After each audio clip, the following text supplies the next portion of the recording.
Are there other members who would like to Madam Chair. speak on the Senator's amendment? Senator Paul? No, this is amendment number 1. Yes. Well, I always wanted to go to a Bernie rally. Now I feel like I've been there. I'm going to support Senator Sanders' First Amendment on reimportation. I think that really we need to look at a policy, and this is a policy that sort of unites, I think, many on both sides of the aisle, the outrage over high price of medications. I don't support price controls, and I worry about some of the consequences of foreign price controls.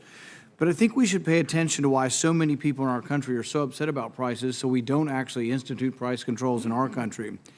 Americans pay the highest prescription drug prices on earth. A study last year by Rand Corporation reported that Americans pay 255% of what the British pay and 258% of what the French pay for the exact same prescriptions.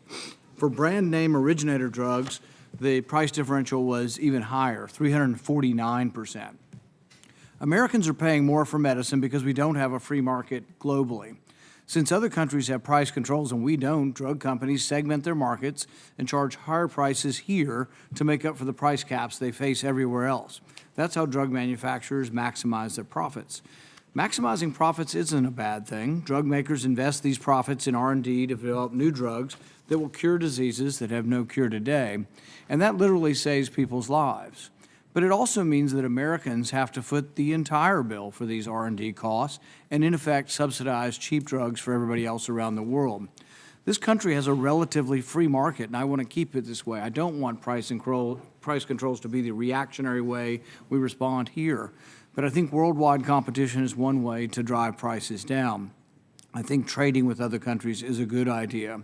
I think of an approval of drugs, we should internationalize the approval of drugs as well, so we could have more of an international marketplace for drugs.